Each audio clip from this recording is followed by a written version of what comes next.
पृथ्वीराज रासो की कहानी की कुछ विशेष बातें सुन लीजिए, समझ लीजिए। नोट्स में कुछ बातें हैं, एक दो बातें उसमें और जोड़कर, ताकि आप उसकी व्याख्या कर सके जब भी कोई प्रश्न टेढ़ा मेढ़ा सा आए तो समझ जाए। देखिए, एक व्यक्ति था अनंगपाल नाम का। वैसे अनंग किसको बोलते हैं? कामदेव, कामदेव का नाम है अनंग। अनंगपाल राजा था तोमर साम्राज्य का या तोमर समुदाय का, और इनका शासन मुख्य रूप से दिल्ली के इलाके पर था। अनंगपाल के कितने बेटे कितने बेटियां हमें नहीं पता, हमें दो बेटियों से इस कविता में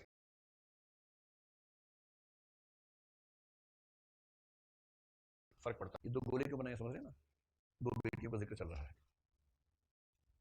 तो इन दोनों बेटियों की शादी हुई। एक बेटी की शादी हुई सोमेश्वर के साथ, राजा सोमेश्वर, ठीक है, और दूसरे की शादी हुई विजयपाल के साथ। विजयपाल का इलाका है कन्नौज का इलाका,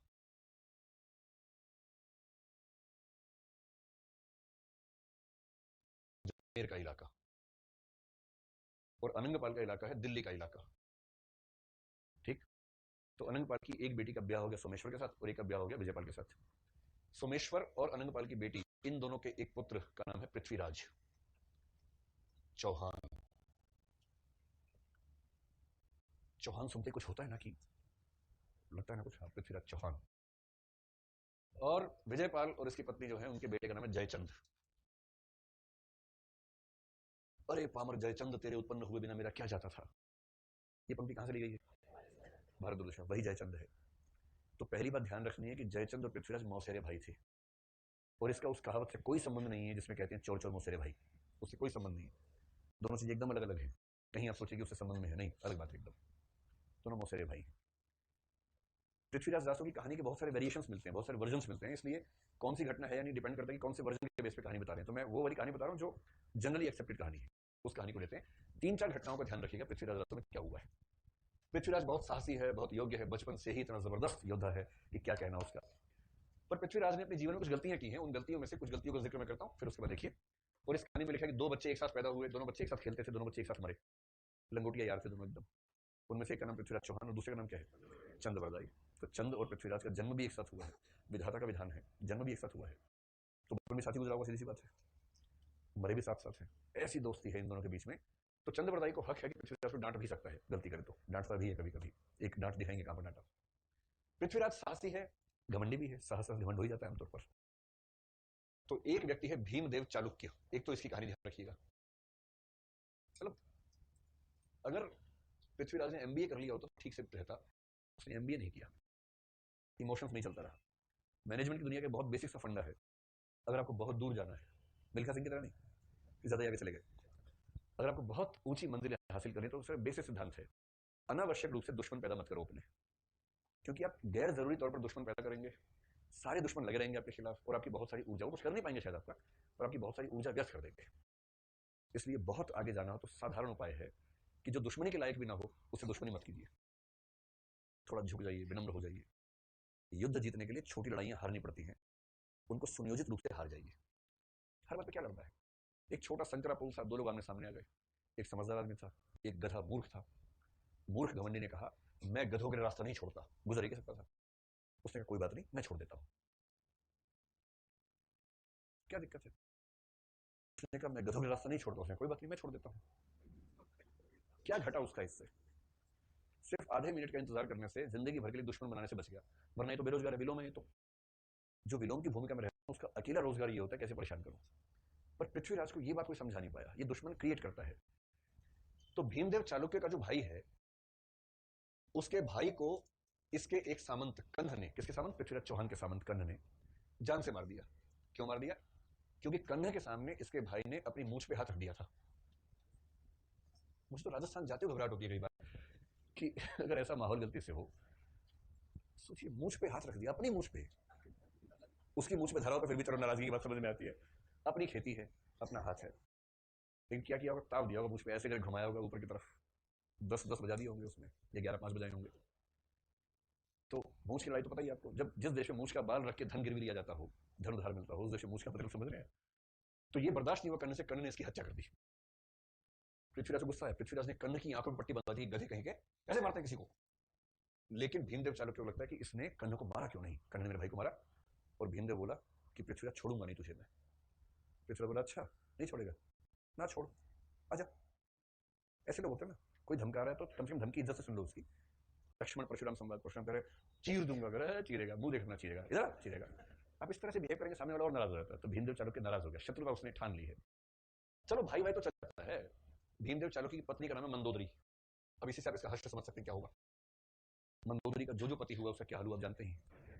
तो मंदोदरी का पति, मंदोदरी की छोटी बहन भी सुंदर है, उसका नाम है इंचिनी। तो भीमदेव कह रहे हैं कि स्वाभाविक रूप से मेरा हक बनता है कि वही मेरी पत्नी हो। राजा आदमी है, आदिकाल का राजा है। तो कह रहे हैं कि अगर मेरी पत्नी की बहन सुंदर है तो उससे पहला हक किसका बनता है, मेरा बनता है। तो उसने अपनी पत्नी से कहा कि देखो अपनी बहन को भी बुला लो, उससे भी विवाह कर लेते हैं। तुम दोनों बहनें आपस में प्यार से वैसे भी रहती थी बचपन से, यहाँ भी प्यार से रहना, एक रिश्ता और बढ़ गया तो क्या हो गया, फिर साथ तो है ही, पुराना साथ है। अब मंदोदरी को लग रहा है ठीक नहीं हो रहा, मंदोदरी के पापा को भी लग रहा है कि ठीक नहीं हो रहा। तो मंदोदरी के पापा और भैया, उनको पता है कि इस पूरे इलाके में इस आदमी से एक ही आदमी बचा सकता है, वो पृथ्वीराज है। ये दोनों गए, मतलब मंदोदरी और इंचिनी के पापा और भाई गए पृथ्वीराज से कि आपसे निवेदन करने आए हैं कि आप इंचिनी से विवाह कर लीजिए तो हम उसको भीमदेव से बचा पाएंगे। पृथ्वीराज मना नहीं कर पाता ऐसी चीज में कभी। पृथ्वीराज बहुत दयालु आदमी है, लोक कल्याणकारी आदमी है इस मामले में, बाकी मामलों में नहीं है। किसी सुंदर युवती ने अगर उसको कहा कि मैं आपसे विवाह करना, वो इतना मतलब भावुक है, इतना सहृदय है कि कहता नहीं मैं इसमें आपको मना नहीं कर सकता, चिंता मत कीजिए, मैं आपका ध्यान रखूंगा। और फिर वो कहते हैं ठीक है विवाह कर लेते, उसने विवाह कर लिया। भीमदेव विलोम बन गया इसके बाद तो पूरा का पूरा। पहले उसके भाई की हत्या हो गई है, अब उसकी जो एक ख्वाहिश थी वो पृथ्वीराज से विवाह हो गया है। और इंचिनी पृथ्वीराज की लेटेस्ट पत्नी है, इसलिए उसका महत्व बाकी पत्नियों से ज्यादा इस समय है। राजाओं को तो ये ना लेटेस्ट पत्नी कौन है, समकालीन पत्नी कौन है। उसमें तो पत्नियों में भी इतिहास चलता है, ये आदिकाल है, ये मध्यकाल है, ये आधुनिक काल है, ये समकालीन पत्नी है, तो वहां तो ये चलता है। अब इंचिनी के साथ पृथ्वीराज जी खुश हैं, सामान्य जीवन जी रहे हैं। उधर मोहम्मद गौरी युद्ध लड़े जा रहा है, ये पटक के मारते हैं और फिर बोलते हैं अगली बार से मत आना, समझे, भागो ऐसे, चलो हम राजपूत हैं, सच्चे राजपूत, ऐसे मारते मारते नहीं बच्चों को, चलो लॉलीपॉप दिया कि लो लो, सोच समझ क्या करो, ये राजपूत लोग हैं, हम चौहान लोग हैं, ठीक से अगली बार। वो बार बार आते हैं, फिर पीटते हैं उसको, भगा देते हैं बार बार। इस बीच में एक और राजकुमारी है शशिव्रता, ये भी सुंदर है और युवती है। तो लोक कल्याणकारी राजा करे तो क्या करे बेचारा, तो भी क्या करे। तो शशिव्रता को ऐसा कुछ था नहीं, शशिव्रता से विवाह करना चाहता था जयचंद का भतीजा। और जयचंद के भतीजे ने अपने चाचू से कहा कि चाचू आप ही मेरे लव गुरु हो, कुछ व्यवस्था करवाओ। चाचू ने कहा चिंता मत कर, मैं हूं, तेरा ब्याह करवाएंगे उससे, शशिव्रता से। तो जयचंद ने दिल पे ले लिया है कि अपने भतीजे की इच्छा पूरी करनी है, और वो ये भी राजा है, कन्नौज का राजा है, जयचंद मजाक छोड़ दे, करवाई देगा। इतने में एक हंस को पता नहीं क्या सूझी, हंस ने शशिव्रता को कहानी सुना दी पृथ्वीराज चौहान की, कि अरे तो किसके बारे में सोच रही है, तो लंगूर है उसके सामने। इस जमाने में एक ही व्यक्ति तुम्हारा पति होने के योग्य है, पृथ्वीराज चौहान, और अभी उसकी केवल 11 पत्नियां हैं, तो ही वैकेंसी है वहां पर। तो शशिव्रता मुग्ध हो गई, गुण श्रवण से मुग्ध हो गई। हंस ने ऐसा सुना है कि शशिव्रता दिल दे बैठी है, जान लुटा बैठी है उसके ऊपर। फिर संदेश भिजवाया है, पृथ्वीराज को बेचारा सहृदय है, भावुक है, क्या करे बेचारा। तो उसने शशिव्रता से भी विवाह कर लिया। इससे इच्छिनी नाराज हो गई है कि अब मैं लेटेस्ट नहीं रही, अब मैं भूतकालिक हो गई हूँ। तो शशिव्रता भी घर आ गई है। अब इसको लग रहा है ठीक है, मतलब पर्याप्त संख्या हो गई है घर में, तो अब इसका खास विचार बचा नहीं है। इतने में एक और संकट आ गया इसके जीवन में, क्या करे बेचारा ये, इसका भी संकट समझिए। जयचंद से इसकी नाराजगी चल रही बहुत ज्यादा, क्योंकि जयचंद को गुस्सा है कि मेरे भतीजे के रास्ते के बीच में आ गया है, अभी तो उसको पता नहीं इसका अपना क्या होने वाला है। जयचंद की अपनी बेटी है संयोगिता, अभी तो भतीजा जिसके प्रयास में था उसका मामला था, इसकी अपनी बेटी संयोगिता है। और संयोगिता को किसने बताया कि अकेला योग्य युवक इस इलाके में पृथ्वीराज चौहान है, और संयोगिता भी दिल दे बैठी है उसको, ऐसा दिल लट्टू है एकदम, मिली नहीं आज तक, दिल दे बैठी है। अब करे तो क्या करे, बेचारी बेहोश बेहोश हो जाती है बार बार। तो उसकी एक दूती गई है पृथ्वीराज के पास, उसने बताया है कि वो संकोच में कह नहीं पा रही है, स्त्री आखिर अपने मन की बात कैसे कहे, पर मैं आपको बताती हूँ, वो बेचारी होश में नहीं रहती है, बेहोश हो जाती है, इतना प्रेम करती है आपसे, इतनी मोहब्बत करती है आपसे। पृथ्वीराज ने कहा बस आप चिंता मत कीजिए, इस मामले में आपको पता है कि मेरे दरवाजे हमेशा खुले हैं, तो इस मामले में पीछे कभी नहीं हटूंगा। आप उससे जाके बोलो कि चिंता ना करें, पृथ्वीराज आएगा, अपना टाइम आएगा और उसको लेके जाएगा, है ना। ये उसे बता दिया है। तो फिर क्या हुआ, जयचंद को पता लग गया। जयचंद ने सोचा इसको नीचा दिखाता हूं पृथ्वीराज के वक्त को। इसने क्या किया, राजसूय यज्ञ किया, और जब राजसूय यज्ञ पूरा होने वाला था तो उसने सब राजाओं को बुलाया, और उसी समय घोषणा कर दी मेरी बेटी संयोगिता का स्वयंवर होगा। और स्वयंवर में केवल पृथ्वीराज को नहीं बुलाया, बाकी सबको बुलाया। ऐसा नहीं कि बाकी सब कम उम्र के थे, भाई पृथ्वीराज 30 में मरी गया था, उससे कम उम्र गया होगा, 25-26 का दूल्हा तो ठीक ही माना जाता है। तो सिवाय एक अयोग्यता के 13 पत्नियां पहले से हैं, बाकी वो योग्य है, उम्र ठीक है, पढ़ा लिखा है, सुंदर है, समझदार है, राजा है, अच्छे घर का खाता पीता दूल्हा है, सब चीजें हैं, पर इसको नहीं बुलाया क्योंकि खंडक में है। जब लोगों ने कहा कि सर मजा आ गया, आपने नीचा दिखाई, बोले और नीचा दिखाता हूँ कम वक्त को। स्वयंवर के समय पृथ्वीराज की एक लोहे की प्रतिमा बनवाई, और स्वयंवर कक्ष के बाहर चौकीदार जा खड़ा होता है, वहां प्रतिमा लगवा दी कि चौकीदार है हमारा। ये हाल किया पृथ्वीराज चौहान का। पृथ्वीराज को पता लगा सब, पृथ्वीराज का कोई बात नहीं बेटा, ले ले मजे, समय अपना टाइम भी आएगा तब देखेंगे तुझे हम। संयोगिता का स्वयंवर है, संयोगिता माला हाथ में लेके घूम रही है, जहां से गुजरती राजा ऐसे कर देते हैं कि मेरी गर्दन में पड़ेगी, वो और आगे निकल जाती है। सबको क्रॉस करके गई, बाहर जो मूर्ति थी उसको पहना दी माला उसने। ये मूर्ख इतना भी नहीं समझ पाया कि माला जब हाथ में दे रखी है तो प्रतिमा क्यों बनवा रहे हो, खतरा तो है ही उसमें, पोटेंशियल रिस्क है उसमें, लेकिन इस बात को समझ नहीं पाया, प्रतिमा बना खड़ी कर दी। तो प्रतिमा को उसने माला पहना दी और इस बात से जयचंद भड़क गया है और उसने अपनी बेटी को गंगा किनारे एक भवन में कैद कर दिया है। कैद करना तुम नहीं रहोगी अब से। आमतौर पर ये होता है, बेटियों को बंद करते हैं, बस एक साड़ी छोड़ देते हैं कमरे के अंदर, जिसको लटक के फिर नीचे उतर जाती है खिड़की से, एक खिड़की रह जाती है, एक साड़ी रह जाती है। हर फिल्म में ऐसे कैसे बाप है, इतना भी इंटेलिजेंस बढ़ी नहीं इन लोगों की, बेटी को बंद करने के तरीके बदले नहीं रहे। वो पुरानी तकनीक से ही लड़कियां सफल होती जा रही है। कम से कम कुछ नवाचार का मौका तो दे, उसके में साड़ी बिल्कुल ना रखें, चादर ना रखें, खिड़की कमजोर रखें कि खिड़की बांधा खिड़की गिर गई नीचे, ऐसी खिड़की रखें, तब तो नवाचार का विकास होगा देश में। खाली मोदी जी क्या क्या कर लेंगे इनोवेशन, कुछ तो जनता को भी करनी होगी ना। तो अभी गंगा किनारे रहती है और पृथ्वीराज को पता लग गया है।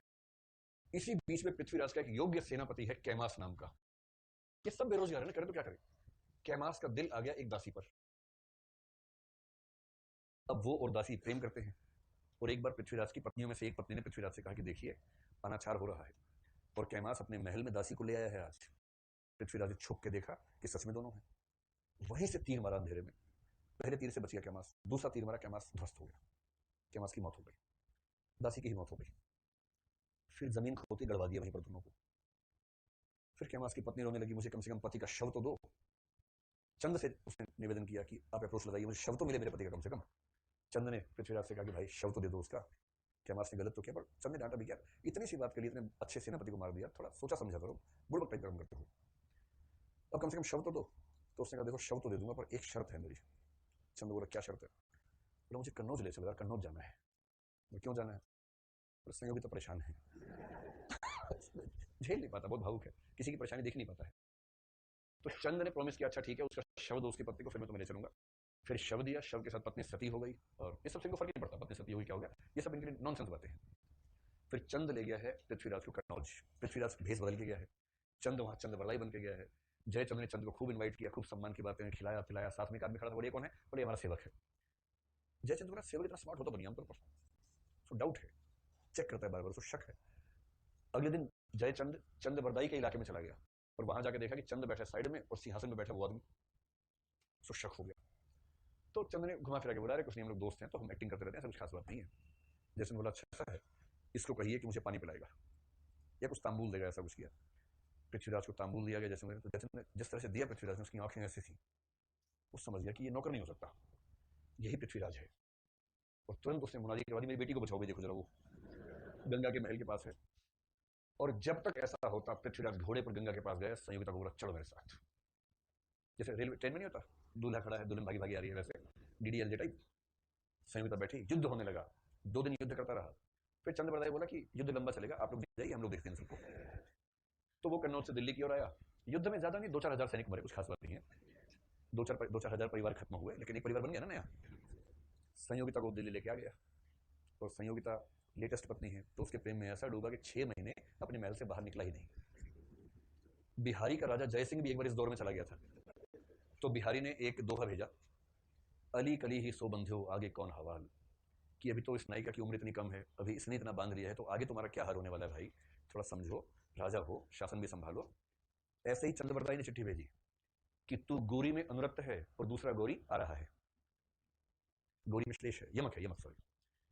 गोरी देख रहा है तेरी जमीन को और तू गोरी में अनुरक्त है, अनुरक्त को अनुरक्त लिखा है, अनुरक्त है। तब इसको होश आया 6 महीने बाद, ठीक है ठीक है। इधर गौरी 6 बार पिट के जा चुका है, तो इस बार उसने क्या किया, और राजाओं को मिलाया। चंद बरदाई गया हमीर के पास कि हमीर इस संकट में सहायता करो। हमीर ने बोला चुप रहे, सहायता करो, चलो उसको पकड़ो, जेल में डालो, उसको मत करो। चंद बरदाई को जेल में डाल दिया हमीर ने, हो गया था सहायता के लिए। अब चंद बरदाई जेल में है, इधर हमला हो गया है, हमीर ने सपोर्ट कर दिया उसको, जयचंद की सपोर्ट है ही, इस बार उसके पास सपोर्ट सिस्टम ज्यादा स्ट्रॉन्ग है, और युद्ध में चल नहीं पाया।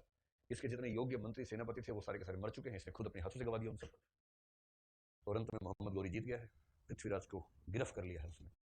पृथ्वीराज की सारी पत्नियों ने जौहर कर लिया, सब जल के मर गई। और पृथ्वीराज को ले गया गजनी के इलाके में ले गया, उसकी दोनों आंखें फोड़ दी है, अंधा कर दिया है, और जेल में है।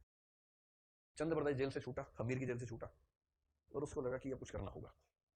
सबसे पहले तंबू गाड़ के बैठा कि पृथ्वीराज रासू लिखूंगा ताकि मरने के बाद लोग याद तो करें पृथ्वीराज कौन था। 2.5 महीने में पृथ्वीराज रासू लिखा सारा का सारा यहां तक का।